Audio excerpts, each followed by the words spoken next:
Okay, so good afternoon everyone. I am Nerdana Lauban and I am pleased to continue our exploration of Lesson 9, Reporting, Grading and Reporting of Test Results. So let's start. So again, I am Nerdana Lauban and our assigned topic is all about Lesson 9, which is the Grading and Reporting of Test Results. So for the introduction, grading methods communicate the teacher's evaluative appraisal of learners' level of achievement or performance in a test or task. In grading, teachers convert different types of descriptive performance and various measures of learners' performance into grades or marks that will provide feedback to learners, parents, and other stakeholders about learners' achievement. So basically, grading is a process. It is the process where teachers assess how well students have done on a test or assignment. Teachers use different kinds of information and measurements like test scores or project results to turn that into grades or marks. And these grades give feedback to students, parents, and others about how well the student is doing in their learning, and the goal is to show how much the student has achieved or understood in a clear way. So now, we will focus on the different types of test scores. So test scores can take the form of any of the following: row scores, percentage scores, and derived scores. And under derived scores are grades that are based on criterion reference and norm reference grading system. So now let's move on to the first type of score, which is the row score. So a row score is simply the number of items answered correctly on a test. And it means it is just the total number of correct answers a person gets on a test. So for example, if you answer 15 questions correctly on a 20-question test, your row score is 15. However, the row score alone doesn't tell you much because it doesn't explain what the test is measuring, like math skills, reading ability, etc. And it doesn't tell you how hard or easy the test was. So for example, if it had 10 really easy questions or 10 items that are really hard ones, and it can't be compared with other people's performance unless you know the test difficulty level and scoring system. So while a row score shows how many questions were answered correctly, it's not helpful on its own for understanding how well someone did unless you have more information about the test. So example is that another example here is, for example, a row score of 95 would look impressive, but only if there are 100 items in the test. However, if the test contains 500 items, then the row score of 95 is not good at all. So, so you can see here that a row score alone doesn't give enough information about how well you did. So another example is that if the score doesn't include the total number of questions on the test, it's really hard to understand how well someone really performed. So without knowing how many total questions there were, the row score doesn't help measure someone's actual achievement or performance. So row score can make sense in certain situations, such as when everyone understands that people know what kind of questions are on the test. For example, if it's math, history, and etc. And everyone is aware of the total number of questions, so they know how difficult the test is. So people have an idea of how well most learners tend to do on the test. So in short, a row score is more useful when everyone understands the test structure and typical outcomes. Otherwise, it can be misleading without more context. So now let's proceed to the next type of score, which is the percentage score.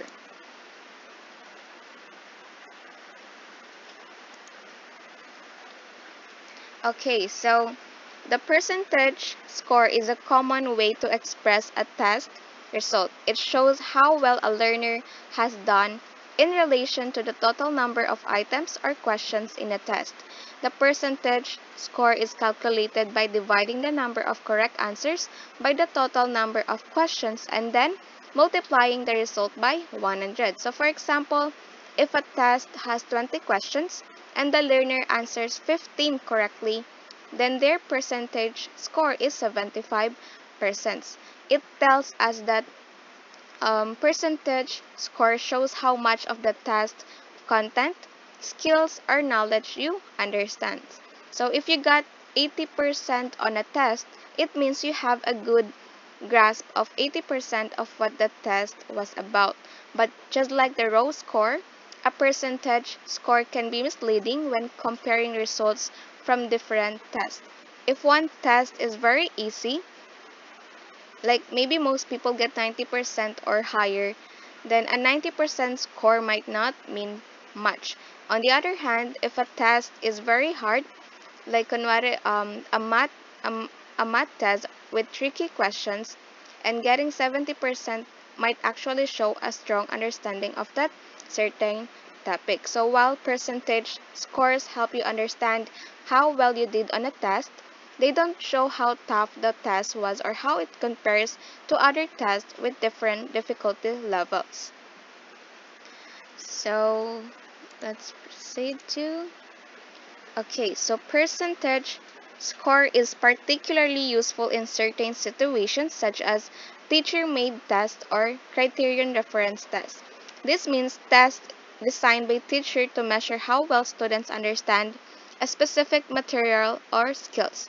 And a percentage score is great for these kinds of tests because it directly shows how much of the content or skill has been mastered. So for example, if a teacher gives a math test and a student scores 85%, it means that the student understood 85% of the material covered in the test. And tests for students with the same course content or syllables, it means that it is percentage scores are very useful when all the students in a class or across different sections are studying the same material. So since everyone is being tested on the same topics, their percentage scores can be compared easily. So for example, if all the students in a school are learning the same algebra course and take the same test, their percentage scores help see who is performing better, who needs improvement, and how the class as a whole is doing. So subjects with a set standard or passing score, like in many subjects, there's a standard or passing percentage score that shows if a student is meeting their required level of knowledge or skill. So another example is that in some schools, a score of 60% on an algebra test is considered the minimum passing score. So if a student scores 60% or higher, they've shown they meet the basic competency level for that subject. So basically, percentage scores help teachers and school set and measure these benchmarks, ensuring students are reaching the expected level of proficiency in certain subjects. So in summary, percentage scores are useful when the test content is clearly defined.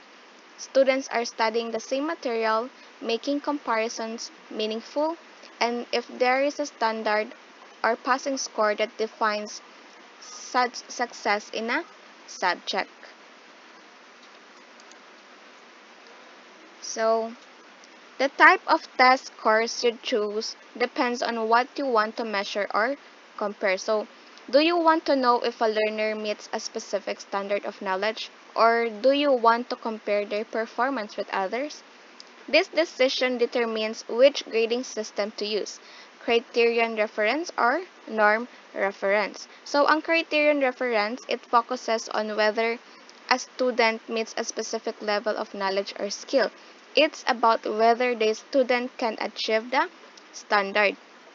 And ang norm reference naman, it focuses on how a student compares to others in a group. It's about ranking students and showing how they perform relative to each other. So the choice between this system depends on the goal of the assessment, whether you are measuring mastery of specific material or comparing student performance. So now let's proceed to criterion reference grading system.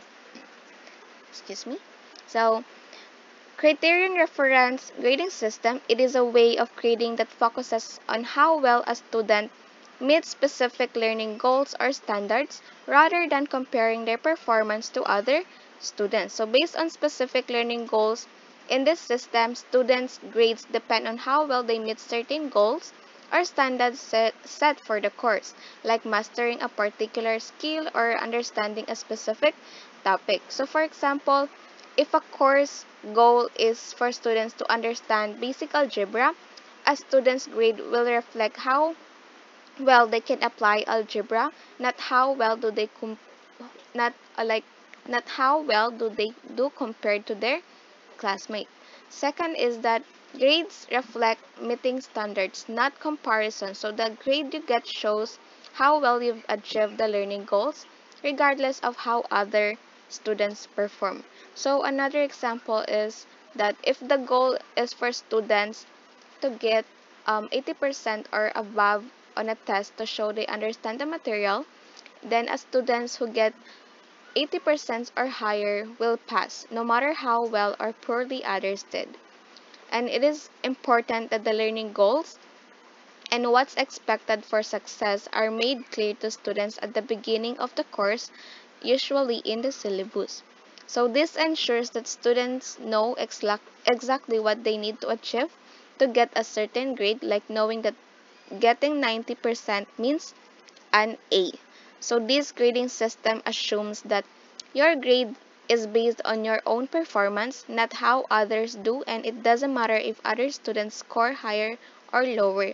Your grade reflects whether you have met the standards for the course.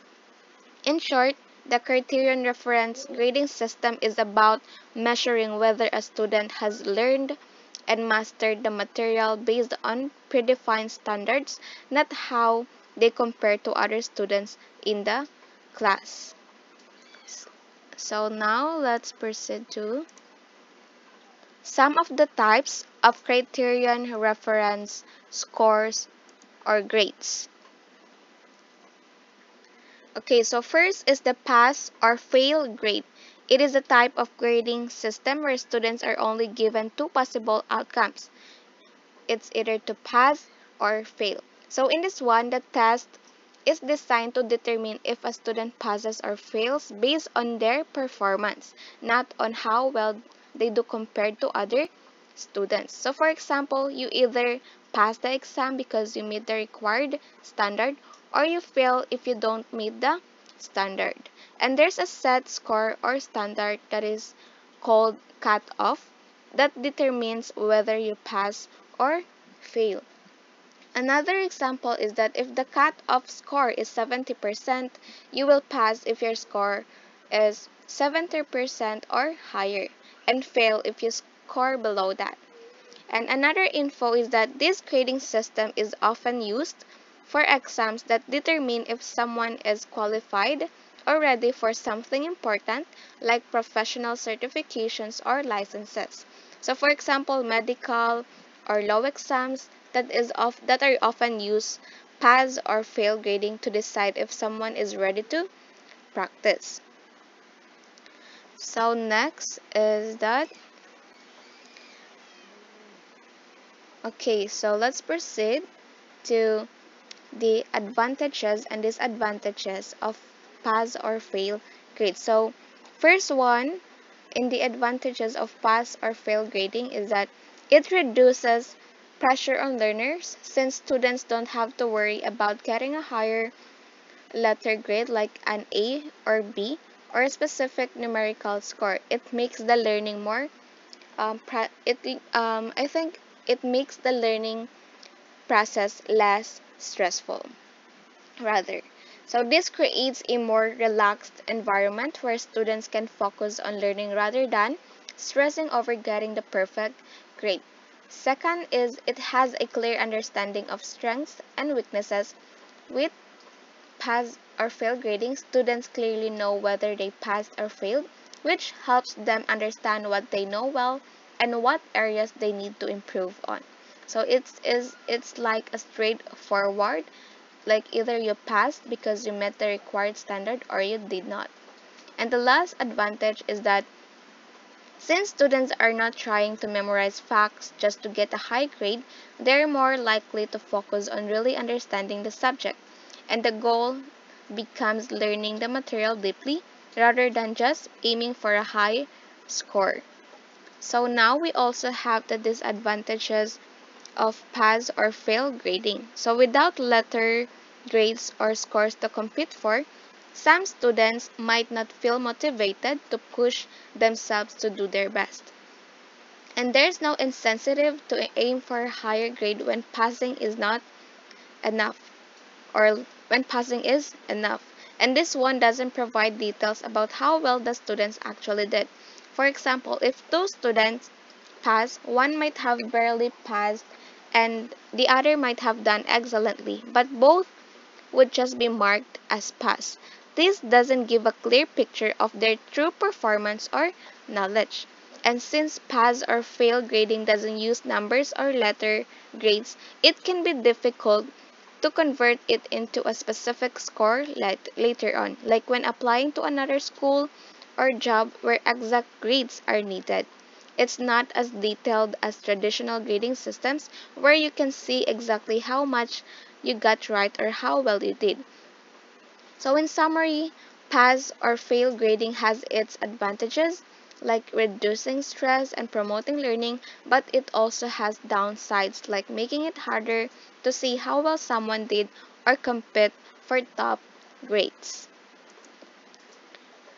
So now let's proceed to letter grade system. So it is a way of grading students using letters, typically from A to F, sometimes A to E. So A is the best grade, meaning the student did excellent work. B, C, and D represent different levels of good to average performance, and E or F means the student failed the work, meaning they did not meet the required standards. So letter grades can also be given for different types of work like quizzes, essays, projects, or assignments. In simple terms, letter grade shows how well a student did on their work, with A being the highest and E or F indicating a failure. So the advantages of letter grades is that it is very simple and it is widely understood. Letter grades are easy to understand because they are a common system used by schools, colleges, and even employers. Most people are familiar with what each letter means, so it is very quick to interpret a grade. And we also have disadvantages of letter grades. Sometimes students, parents, or other people might not fully understand what a specific letter grade really means. So, for example, is B good enough? Like, how much better is an A compared to a B? The letter don't always show the details about why a student got that grade. Another disadvantage is that different teachers or stakeholders might interpret letter grades differently. So for example, one teacher might consider a B to be great, while another teacher might see it as average. This can lead to confusion about how good or bad a grade really is. So that so that's why to avoid misunderstandings, it is very important to include descriptions for each grade in reports such as A for excellent, B for good, C for satisfactory, D means needs improvement, and F means failing. So that it helps everyone clearly understand what the grade really means and what level of performance it represents. So in summary, while letter grades are easy to use and widely understood, they can be unclear without additional explanations and people might interpret them in different ways. Adding descriptions for each grade helps ensure everyone understands what the grades truly mean.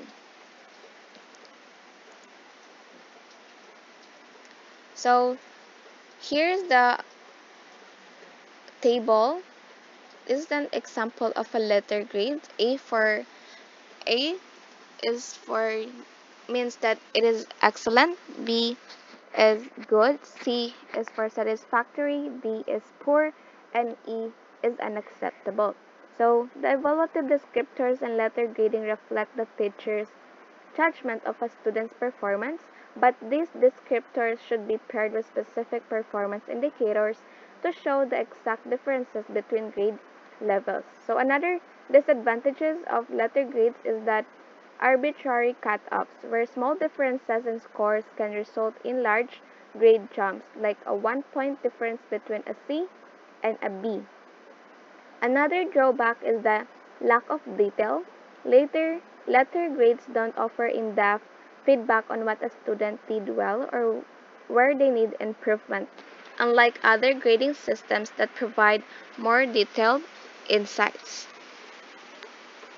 So now, moving on to the next is the plus and minus letter grades that provides a more detailed way to describe a student's performance by breaking each grade into 3 levels. Like for example, A plus, just A minus, and etc. So offering finer distinctions between achievement levels. So this helps improve the accuracy of the grade by reflecting a student's true performance. So the advantages include enhancing motivation, as students may strive for an A plus instead of just an A, and helping to differentiate performance, especially in advanced or competitive courses. However, it can be seen as unfair, especially for those at the top of the grade scale, and may create stress for students.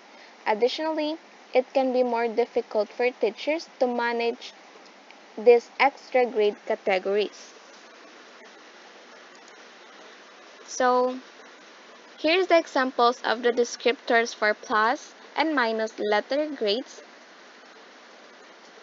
So, here you can see here, A plus, the interpretation is excellent, but A without minus and plus is superior, and A minus, very good, and the list goes on.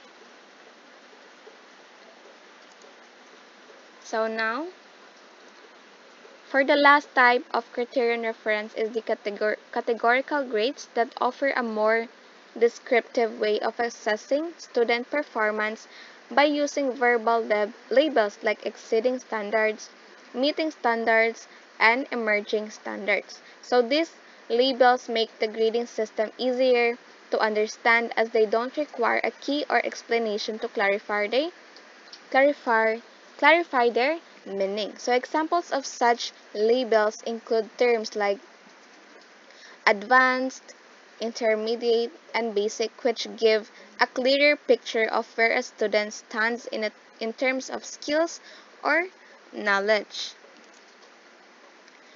So this is how categorical grades looks like, but there are also some drawbacks to categorical grades. So similar to letter grades, they can have arbitrary cutoffs between levels where small differences in performance may result in significant shifts in categories.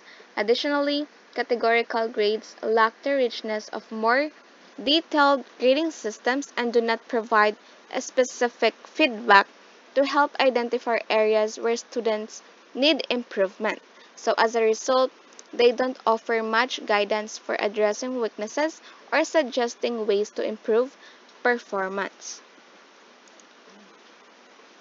So all in all, the grading methods used to assess learners' performance vary, with each system having its strengths and weaknesses. Raw scores, which simply reflect the number of correct answers but don't provide meaningful comparisons or insights unless the total number of items and the test purpose are known. Percentage scores express performance as a percentage of correct answers, but they also lack comparability across tests of different difficulty levels. Derived scores include both criterion reference and norm reference systems, where criterion reference grading compares performance to predefined standards, while norm reference grading compares learners' scores to others. And pass or fail grades are used when the focus is only on whether learners meet a certain cutoff score commonly used in exams like licensure tests. So this system reduces pressure but doesn't offer detailed feedback. And letter grades A to F are commonly used, with each letter representing different performance levels. However, they can be vague as their meaning might differ between teachers and stakeholders. And plus and minus letter grades add more detail, offering finer distinctions between achievement levels, but they can create stress and appear unfair. Last one, categorical grades provide more descriptive feedback and when paired with verbal levels are easier to understand, but they share the same issues as letter grades such as arbitrary cutoffs and limited feedback for improvement. So each grading system has its own benefits and challenges, and the choice of system depends on the purpose of assessment. So that's the end of my presentation, and I hope everyone learned something. So thank you for listening.